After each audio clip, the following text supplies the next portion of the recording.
Yes, my good people, William Ruto, the president of the Republic of Kenya, is going to be a one-term president. Believe me or not. In this video, guys, you are going to be shocked. Eugene Wamalwa alikuwa kwa interview today. And I want you just to listen carefully. And I want you also to listen to Cleophas Malala.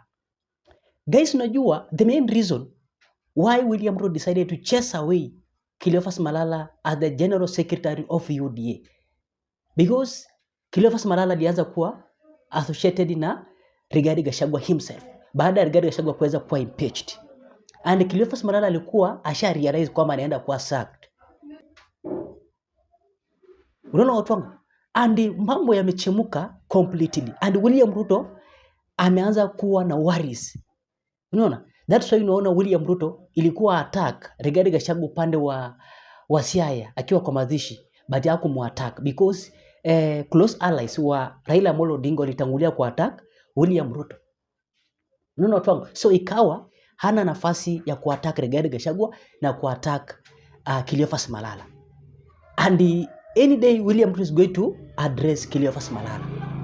Unaona watu wangu? So things are not good in this video. I want you to pay attention to Eugene Wamalwa, pay attention to Rigathi Gachagua, pay attention to Cleophas Malala.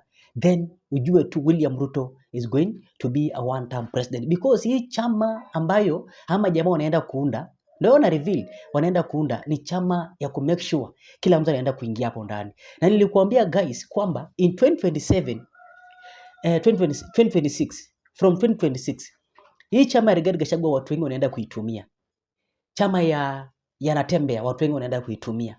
Chama ya Okello Matiang'i watu wanaenda kuitumia. Hii mambo ya ODM, hii mambo ya UDA inaenda kuzima. Unaona watu wangu? Baada ya Raila Odinga kuendelea kupiga kifua zaidi. And Edwin Sifuna is going to exit ODM. Believe me guys. Na watu kama hao kishatoka because hao ndo watu wanapeana nguvu kwa hiyo chama ya ODM. Na Edwin Sifuna akitoka guys, believe me hiyo chama itazima completely. Unaona watu wangu? Once Babu Owino ndio huyo hapo nje. Unaona watu wangu? So things are not good. Caleb Amisi ndao wanaenda kuchomoka. Unaona watu wangu? Hayo ukiangalia UDA, jicho pevu ndio huyo anachomoka Mombasa. So people are going to join Rigathi Gachagua na kujoin Fred Matiang'i na kujoin nani? Natembea. So things are not good guys. And show me like video tu kama kawaida, na nasema asanteni sana kwa hiyo like yako. Nasema asante sana kuendelea kulike. Wewe ndio mtu mzito ndani ya hii channel, umekuwa ukinisupport. So nasema thanks so extensive watu wangu, nyinyi ni watu wa nguvu. Wale wageni ambao wanatazama kwa mara ya kwanza, please guys and show me subscribe pale chini ili tuwe familia kubwa tena zaidi. Without wasting time, yesterday Rigathi Gachagua stormed Kajiado kwanza. Unaona sasa hizi Rigathi Gachagua guys, hawezi ingia pale, hawezi summon ama hawezi signal watu kwamba nitakuja huko. Rigathi Gachagua anatua tu because William Ruto sasa hizi ameanza kupiga Rigathi Gachagua vita. Mahali ambapo Rigathi Gachagua anafika anakuwa ameshatuma goons kuchukua positions. Unaona watu, that's why unaona Rigathi Gachagua ameanza kuwa na wasiwasi. But up to now Rigathi Gachagua na address watu kwa through the phone call. Unaona? But yesterday stormed Kajiado na akaonyesha William Ruto kivumbi tena. Sikiza. Wale vibaraka wa Kasongo, si mnawajua? Wataenda pamoja na Kasongo? Vibaraka wa Kasongo waje wasiende? Harambee! Mimi nataka niseme nikiwa hapa Gung, najivunia Getungati, mjomba wenu Onesmus Gogoya ni shujaa wetu. Gogoya endelea siendelee. Gogoya alienda na Kasongo, akatisha akamwambia kwende, akampatia pesa akamwambia hataki. Gogoya endelea siendelee. Amsalimie Mheshimiwa Ngonga mjambo. Tusalimiane Ngonga mjambo. Nikisema Ruto mnasemaje? Ruto ataenda ama endi? Ni mwizi si mwizi? Nani ameharibu uchumi ya Kenya?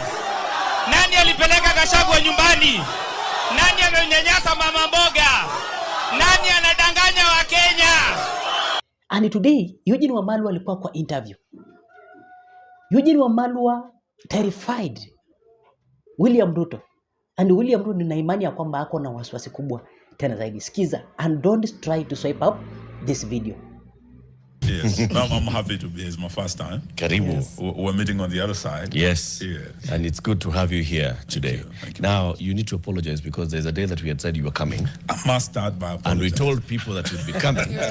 And Eugene Wamalwa did not show up. I must start by apologizing. And there was some serious challenges, logistical, from the western part of the country back into the city. There was some very heavy rains that night. We couldn't drive in to the city. And my apologies, I hope they'll be accepted. Though I remember watching you when I got here, and you had a few harsh words for me.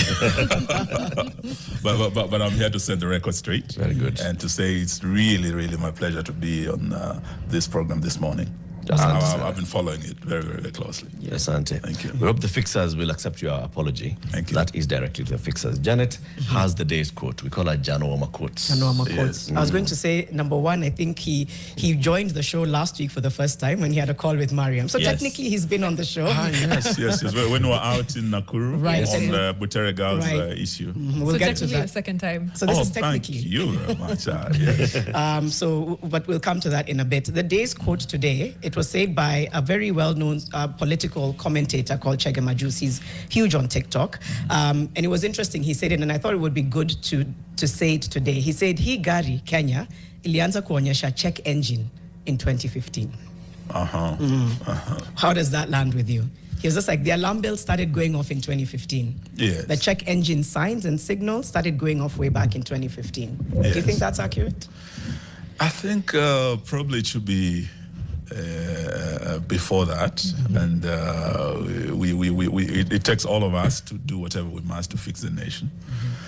But where we are now, it's not a check engine. I think it's shut down engine because where the country has reached. I think the last opinion poll showed that 84% of Kenyans say the country is headed in the wrong direction. And in all aspects, when you look at all the sectors, from education, there's a mess, to health, there's a mess, to our diplomatic relations, particularly with our neighbors. You look at the Sudan, the gold scandal, you look at the DRC, you look everywhere. I think we are beyond check engine now. Yes. So you say it goes a while back before 2015. How far back would you take it? When, in your opinion, did the check engine light come on? I think when we had the transition after 40 years of, the Kanu rule, or would I say misrule, and the regime change that took place in 2002. I think it was not the 10 years of Kibaki were not enough, but a lot of work went into fixing the nation. You remember when you took over, the economy was at about 0.6%. Kibaki was able to reverse that in a record first term of 5 years to 7%. And if we didn't have the post-election violence, which also reversed the gains, and then we stabilized the nation after that. That is when we had these, you remember in 2008, after stabilizing the nation, we had our Vision 2030. That has remained the guiding light of our national development. I think we were able to fix the nation and put it in the right direction. Then in 2010, we had the Constitution. That has actually been one of the most progressive steps towards fixing our nation. And it's been an effort in the right direction with Uhuru. We had our challenges. I served with him, for about 7 years or so. But where we are today, I think we are really at a dangerous place. If it was flickering now, I think it should be. This is when everything goes on and says, stop it. Things are bad. Yes. So those who are the driver's seat at that point, when the check engine light came on, are the ones who should have stopped immediately and checked the engine. We tried. You joined the cabinet around that time when Chege Majus is saying 2015. Yes. Right? Yes. It was 2015 that you joined the cabinet. Yes, I joined cabinet in July 2015. Yeah. And when the check engine light came on. I think it was on when we got in, and we did our best with Uhuru. You didn't stop the car, and you didn't check the engine. That's why it's now red. I think probably you could say that, but I think we did our best in terms of trying to fix this vehicle called Kenya. What did you do? Well, if you look at the progress made in the 10 years of the Uhuru administration in terms of infrastructure development, we really made a lot of progress. If you look at the kilometers of roads, over 10,000 tarmac roads, it's more than all the previous administrations put together. You look at the connectivity and power and all that. We surpassed what Kibaki had done through the rural electrification program. You look at matters devolution. Uhuru is really the one who bathed devolution. He was in office when this baby devolution was born, and he was able to grow this baby and hand over the baby when the baby was about 9 years old. The only issue was in whose hands that baby would be safe. We said then it would not be safe in Ruto's hands because he never believed in devolution. He opposed the devolution constitution. And the first thing he did, surely, when he took over, was to throw away the Ministry of Devolution. You remember it was the first thing he did. And from that point on, you see him doing what a Minister of Devolution should be doing. Going to open markets, doing things that are really devolved functions. Most of these health functions that he's doing, the markets he's doing, these are all devolved functions, and slowly clawing back on this. And you see today the standoff between the counties and the national government in the National Assembly. You see the frustration of the governors. Counties are really grounding to a halt, because we have a government that does not believe in devolution. I can tell you today that the 9 years of Uhuru's parenthood of devolution was really a game changer in our history. To get 47 governments up and running, and to get development in areas that had never seen a development. An area like Wajir, there hadn't been a single tarmac road in Wajir, in Mandera. We did not have health facilities in most of for dialysis. I went to Mandera once, and I got a family that was saying they had to bring their parents to Nairobi, live in Isili, just to be accessing dialysis here in Kenyatta. You know the cost of that, and traveling home to Mandera. Yeah. So devolving this to Mandera, having modern hospitals and equipment in areas that had been marginalized completely over the years. I think I would say part of what we achieved was really to create a more equal Kenya, more equitable Kenya. And devolution was that key. I'm very, very proud to have been the longest serving Minister for Devolution. And I would say we achieved quite a lot in that direction. Yes. Okay. The question of the debt that was incurred during that time is a really, really big one as well. It's part of the reason, since the Kenya Kwanza administration came into power, they say, you know what, we were left with nothing in the coffers. But still, we're seeing issues from that debt, struggling to repay, struggling to stay afloat. Then there's also now the question, for example, in today's daily, we never fully accounted for Eurobond money, and now we're seeing a similar situation where we have monies coming in for e-visas that's going into foreign accounts. It seems that there was also a precedent set for certain types of, whether it's corruption or irregularities as far as our finances are concerned, and then especially our appetite for borrowing from that Uhuru administration. I think I wouldn't really deny that the issue of debt has been a challenge, and but at least when you look at the 10 years of Uhuru, the money was borrowed not for consumption; it was for development. Most of these infrastructural developments you are seeing, you can see where the money was borrowed and where the money went. Now, this is the third year of this administration. When they came in, they said they would not borrow. In fact, they said they would raise taxes, ili tujitegemee. But they have raised taxes. 2023, they raised taxes. 2024, one of the streets as Azimio, and then, of course, now we are no longer Azimio, to oppose the taxes. 2024, Gen Zs came on the streets to oppose the same. Now, as we speak, 2025, we have the Finance Bill 2025 coming. More taxes are going to be added. But in spite of raising these taxes, Ruto has actually borrowed more within the same period than Uhuru. When he said, we will not borrow, we will raise taxes, but he's taxing Kenyans, heavily, in fact, more than any other administration, yet still borrowing very heavily. And you can see the kind of the mismanagement of these national resources in terms of the way they are spending these resources. You look at State House. Do you really have to, keep renovating State House until the house has lost its soul? It's this is a very beautiful Victorian age building. Then you want to make it look like a modern building, and we can hardly recognize our own State House. And I remember what Ruto said, that by the time he's through, we will not recognize this country. And I think we're almost there. That's a big thing to say. I think just in terms of even what Mariam has asked, we'll still come back to establish, because I think the root started there. When we think about Eurobond, when we think about the money borrowed, I feel like, going back to the check engine sign, there could have been things that could have been done better to ensure that there's transparency and accountability. So maybe coming back to something you wish you would have done then. But before we come to that, let's go back to Butere Girls. We spoke to you last week when you were there in the middle of all the mayhem and chaos.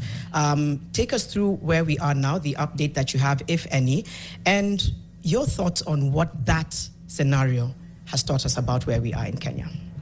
Our law firm, Wamala and Chesa, was retained by one of the alumni when she was told her school might be dropped from this festival because the play was a bit political and whatnot. She had been there in the same school, acting Shackles of Doom, and they faced similar challenges. But this time, my partner, Kenneth Chesa, went to go and got orders that this school be allowed to stage this play. So on the day they were to stage this play, actually, Malala, senator, was arrested in Nakuru. So we were there with Chesa and Busiega, another lawyer, part of our team, to try, first of all, to get Malala released. They retained him at this central police station in Nakuru town. Then overnight, he was transferred to Eldama Ravine. By morning, when we went back now to check on him, we were told, no, he's no longer in central police station. He's now in Eldama Ravine. So we had to, first of all, go to the venue to just ensure that the court orders we had obtained are adhered to. One, to allow them to present the play. Secondly, they were directed to allow actually the playwright to prepare the team and the director. What happened was these children were actually mistreated from their arrival in Nakuru, from where they slept. They were denied access to the playwright, Honorable Malala, who had been arrested. And just like a coach prepares a team, when you have a crucial match, you need your coach more than anyone else. Yeah. So if you are denied that, even psychologically, going into this crucial match, you're already disadvantaged, you're already intimidated. And this is what happened. But what really shocked us is that morning, we had the lawyers, we arrived at the gate, we are locked out. All the media houses who were present were locked out at the gate. Then even parents, the contingent of police officers there, ensured access to the venue was limited. So we are told these students go in and they are denied the audience because people have been blocked at the gate. Yep. The lighting had been interfered with. They could not do whatever they wanted because there's the lighting effect when you are changing and setting different scenes of a play. And it also happened that the sound system was interfered with. So when they realized, even the ungodly hour they were told to present, very early they were told to report there by 6. The hall was empty, the lighting was poor, the sound was poor. They realized the intention was to really ensure that either they don't perform, or even if they perform, they do not win. Yep. Because it was competitive. You had to put your best. But if you are disadvantaged from all these angles, then you realize you're not wanted here. So they did not have a conducive environment. They were psychologically traumatized from their trip all the way from Kakamega into the city of Nakuru. So when we arrived there, that was the situation. These girls did a very patriotic thing. They only sang the national anthem, and they told them that is all for today. When we were still blocked at the gate, they walked out, entered their bus, and the police now started, pushing everybody out. So we were there and insisted until they came out. We escorted them out. The minute they arrived, outside the compound, the police started the tear gas. We were tear gassed. All the lawyers, all the journalists who were there. And the previous night, the journalists had really been terrorized. Those who were with Malala, there was tear gas. And we must really thank you, the media, for really being a partner in the democratization process of our country. Because if it wasn't for those journalists, the world would not have known the story of the suppression of a beautiful play by our children, showing really what is happening. Because this is a mirror. It is a reflection of who we are today. When you look at the health sector, the SHA thing, when you look at the education sector, the issue of the new university funding model, it is a mirror of showing what is happening across all our sectors.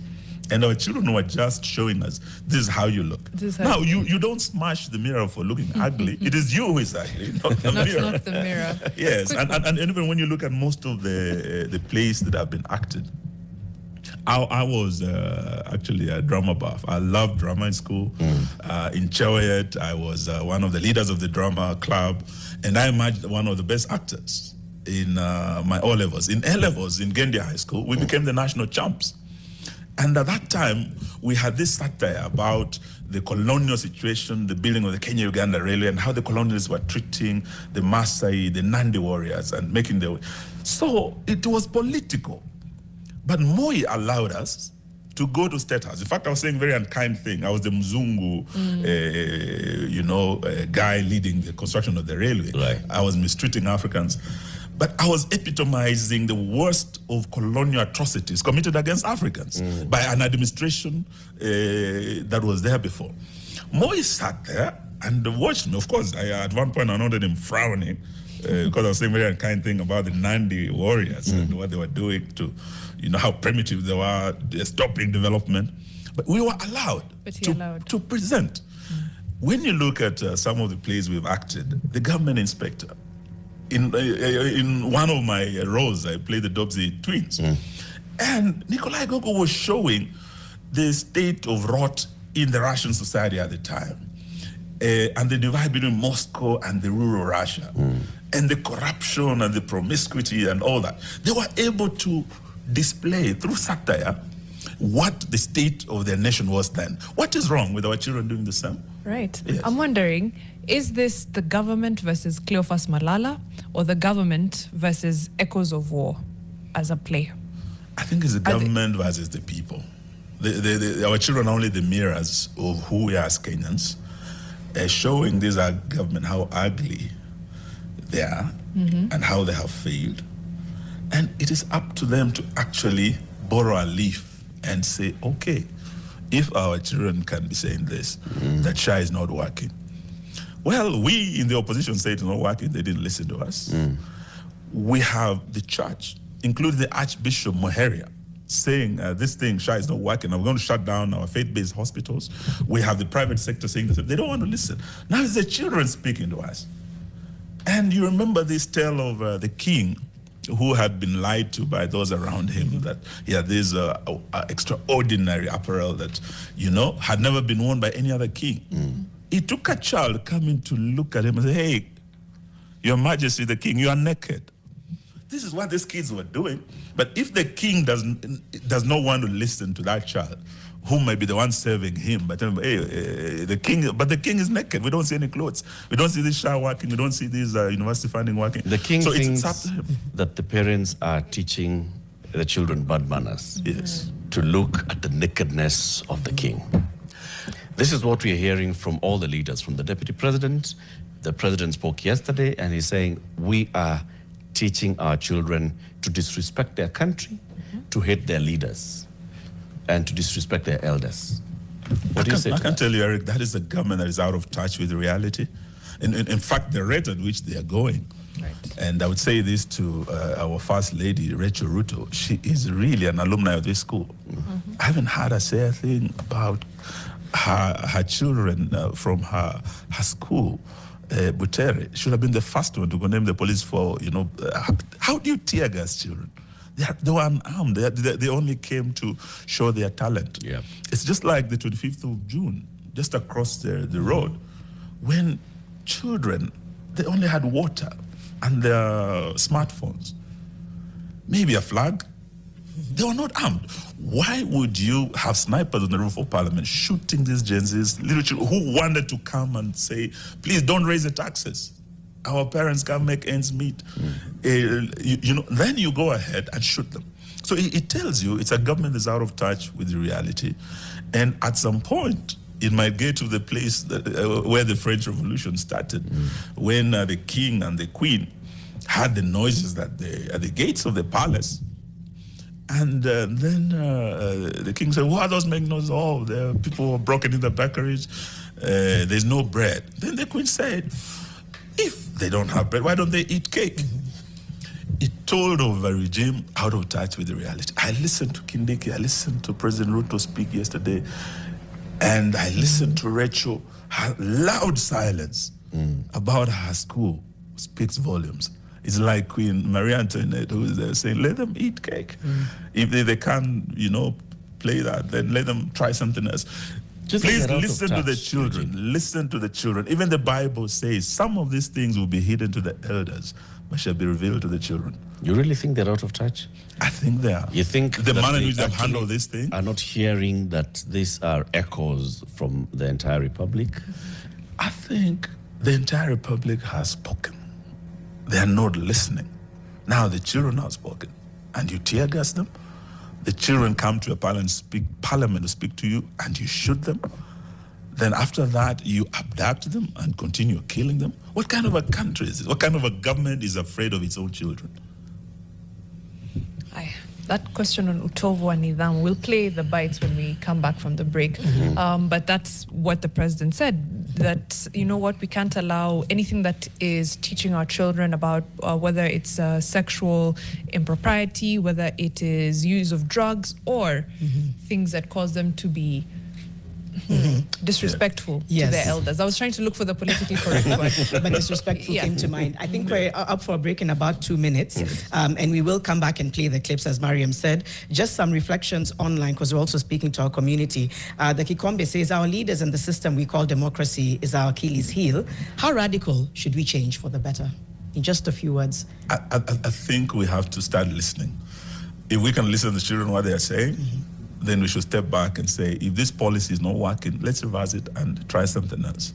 Like they started by trying to change every policy Uhuru had brought. Linda Mama was one of the most successful policies where all women can, give birth safely, regardless of who your husband is, whether he's a Boda or an MP or a governor. You are all equal. That creating of a more equal Kenya is really what good leadership is about. But they reversed Linda Mama. It's just until the other day they returned it. We had things like Kazi kwa Vijana, Kazi Mitaani, and they reversed it. So really it's about listening. If we can just do the listening, we can change this country. But we don't have a listening government. We have a know-it-all government. We have a president who is spending a lot of taxpayers on advisors, who cannot advise him, who he advises on how